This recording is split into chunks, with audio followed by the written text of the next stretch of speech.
Top score channel पे आप सभी मित्रों का स्वागत है।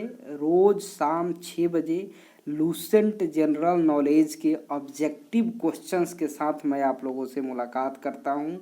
कल के वीडियो में हम लोग प्रस्तावना चैप्टर के ऑब्जेक्टिव क्वेश्चंस को देखे हुए थे। आज के वीडियो में भी उसी प्रस्तावना चैप्टर के छूटे हुए क्वेश्चंस को हम लोग देखने का काम करेंगे। मित्रों, जो पॉलिटी का सीरीज चल रहा है उसका हमने एक प्ले लिस्ट तैयार कर दिया है और इस वीडियो के डिस्क्रिप्शन में उस प्ले लिस्ट का लिंक दे दिया हूँ। यदि आप पिछले वीडियो को नहीं देख पाए हैं और पिछले चैप्टर का टेस्ट नहीं दे पाए हैं तो उस लिंक को ओपन करके आप दे सकते हैं। बहरहाल आपके सामने 28 नंबर क्वेश्चन मौजूद है जिसमें बोला गया है कि भारतीय संविधान ने किस प्रकार के लोकतंत्र को अपनाया है। दोस्तों, इसका आंसर होगा लोकतांत्रिक गणतंत्र। क्वेश्चन नंबर 29 आपके सामने मौजूद है। भारतीय संविधान की प्रस्तावना में वर्णित लोकतंत्र को किस रूप में स्वीकारा गया है। तो दोस्तों, राजनीतिक जनतंत्र हो, आर्थिक लोकतंत्र हो, सामाजिक जनतंत्र हो, ये सभी को अपनाया गया है। तो इसका आंसर होगा उपर्युक्त सभी। क्वेश्चन नंबर 30 आपके सामने स्क्रीन पर मौजूद है। भारतीय संविधान की प्रस्तावना के अनुसार भारत के शासन की सर्वोच्च सत्ता किसमें निहित होती है। तो दोस्तों, ये पूछने वाली बात नहीं है। जनता मालिक है भारतीय संविधान के अनुसार, तो जनता इसका आंसर होगा। क्वेश्चन नंबर 31 आपके सामने स्क्रीन पर मौजूद है। 31 क्वेश्चन कहता है भारत की संप्रभुता, एकता और अखंडता को अक्षुण्ण बनाए रखने तथा उसकी रक्षा का प्रावधान किया गया है। दोस्तों, इसका जो आंसर होगा, प्रस्तावना जब हम पढ़ते हैं भारत के संविधान की तो उसमें संप्रभुता, एकता और अखंडता को अक्षुण्ण रखने की बात दी गई है। तो इसका आंसर हो जाएगा ऑप्शन नंबर ए। 32 क्वेश्चन देखिए। भारतीय संविधान की प्रस्तावना में जिन आदर्शों एवं उद्देश्यों की रूपरेखा दी गई है उनकी आगे व्याख्या की गई है। दोस्तों, इसका जो आंसर होगा वह होगा मूल अधिकार, राज्य के नीति निर्देशक जो सिद्धांत हैं, मूल कर्तव्य हैं, इन सभी में आदर्शों उद्देश्यों की व्याख्या किया गया है। क्वेश्चन नंबर 33 देखिए। भारतीय संविधान सभा में प्रयुक्त उद्देश्य प्रस्ताव में अभिव्यक्ति विचार को भारतीय संविधान के किस भाग में पूर्णतः शामिल किया गया है। दोस्तों, इसका जो आंसर होगा, प्रस्तावना में इन सभी बातों को सम्मिलित किया गया है। क्वेश्चन नंबर 34 देखिए। भारतीय संविधान की प्रस्तावना से क्या स्पष्ट नहीं होता है, यानी 4 ऑप्शन यहाँ दिया गया है।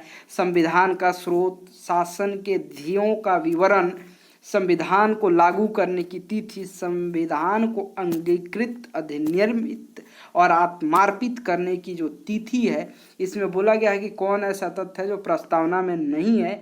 तो दोस्तों, इसका जो आंसर होगा 34 का वह हो जाएगा सी, यानी यहाँ बोला जाता है संविधान को लागू करने की तिथि नहीं दी गई है, बाकी हर कुछ उसमें दिया गया है।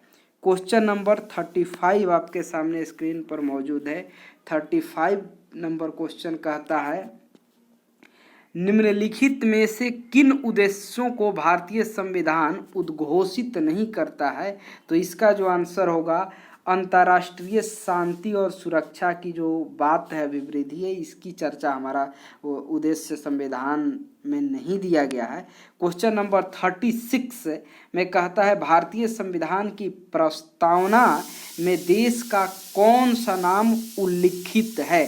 दोस्तों, 36 का जो आंसर होगा, भारत और इंडिया जो है, इससे ये नाम, 2 नाम जो हैं भारतीय संविधान की प्रस्तावना में सम्मिलित किया गया है, उल्लेखित किया गया है। क्वेश्चन नंबर 37 देखिए। भारतीय संविधान किसके द्वारा स्वीकृत है। तो इसका जो आंसर होगा, भारत की जनता के द्वारा ही स्वीकृत है और भारत की जनता के लिए ही है। 38 नंबर क्वेश्चन कहता है कि भारत की संप्रभुता किसमें निहित है। दोस्तों, इसका जो आंसर होगा वह होगा भारत की जनता में। संप्रभुता का मतलब होता है मालिकाना हक, सर्वोच्च, सबसे ऊपर। तो यहाँ भारत की जनता सबसे ऊपर है। क्वेश्चन नंबर 39 देखिए, भारतीय संविधान को संविधान सभा द्वारा कब अंगीकृत किया गया? तो दोस्तों इसका जो आंसर होगा वह 26 नवंबर 1949 को अंगीकृत किया गया।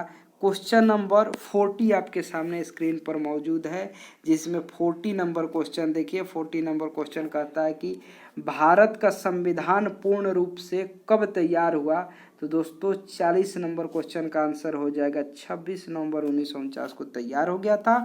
41 क्वेश्चन है, भारतीय संविधान को कब अंगीकार किया गया? तो इसका भी जो आंसर होगा वह हो जाएगा 26 नवंबर 1949 को अंगीकार किया गया, तैयार भी किया गया था इसी तारीख को। चलिए आपके सामने क्वेश्चन नंबर 42 मौजूद है, जिसमें दिया गया है कि भारतीय निम्नलिखित में से किस तिथि को भारतीय संविधान को लागू किया गया था? दोस्तों इसका भी आंसर 26 जनवरी 1950 होगा। यही क्वेश्चन पीछे भी पूछा हुआ था और थोड़ा सा टर्निंग दिया गया है, उसमें है अंगीकृत करना, इसमें दिया गया है लागू करना। तो 26 जनवरी 1950 को लागू किया गया और ये बात प्रस्तावना में नहीं है जो पिछला क्वेश्चन था। चलिए क्वेश्चन नंबर 43 है, किस वर्ष भारत एक संप्रभुत्व संपन्न प्रजातांत्रिक गणराज्य बना? तो दोस्तों इसका जो आंसर होगा वह हो जाएगा 1950, यानी संविधान को जब हम लोग लागू किए थे। देखिए ये आरआरबी कई एग्जामों में पूछा हुआ क्वेश्चन है। क्वेश्चन नंबर 44, संविधान के उद्देशिका का संशोधन कितनी बार किया गया है? दोस्तों इसका जो आंसर होगा वह हो जाएगा आपको एक बार इसमें संशोधन हुआ, 42वें संशोधन के द्वारा जो समाजवादी धर्मनिरपेक्षता जो शब्द जोड़ा गया था।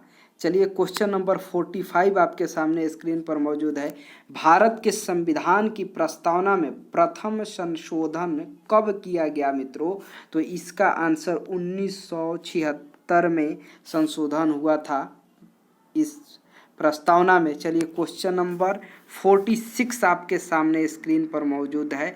इस क्वेश्चन में भारतीय संविधान की प्रस्तावना को लिखा गया है और लास्ट में फिल इन द ब्लैंक्स के रूप में जो तिथि जो अंगीकार किया गया था 26 जनवरी 1949 को, ये टर्म को छोड़ दिया गया है। तो इसका जो आंसर यहाँ हो जाएगा आपको 26 नवंबर 1949 को जो अंगीकृत किया गया था, ऑप्शन नंबर बी इसका आंसर हो जाएगा। क्वेश्चन नंबर 47 आपके सामने स्क्रीन पर मौजूद है, जिसमें दिया गया है संविधान की प्रस्तावना सभी भारतीय नागरिकों को निम्न में से कौन सा एक उपलब्ध कराने की वायदा नहीं करता है? दोस्तों तो इसका जो आंसर होगा पूजा की समानता, इसको चर्चा नहीं करता। आप हर कोई, हर धर्म वाले, हर मजहब वाले अपने अपने हिसाब से पूजा कर सकते, इसमें कोई भी समानता की बात नहीं है। क्वेश्चन नंबर 48 देखिए, 26 नवंबर 1949 को अंगीकृत भारतीय संविधान की प्रस्तावना में शब्द सम्मिलित नहीं थे। एक नंबर ऑप्शन है समाजवादी, पंथ निरपेक्ष, अखंडता, गणराज्य। इसमें कौन कौन ऐसे जो ऑप्शन है जो सम्मिलित उस समय नहीं थे? तो इसका जो आंसर हो जाएगा समाजवादी हो जाएगा, पंथ निरपेक्ष हो जाएगा और अखंडता। ये तीन शब्द जो आपको संशोधन 42वें संशोधन हुआ उसके तहत इसको जोड़ा गया था।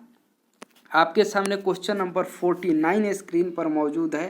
क्वेश्चन नंबर 49 को देखिए, जिसमें बोला गया है कि संविधान की उद्देशिका के संबंध में निम्न स्थानों पर विचार करिए और दिए गए कूट की सहायता से बताइए कि इनमें से कौन सही है।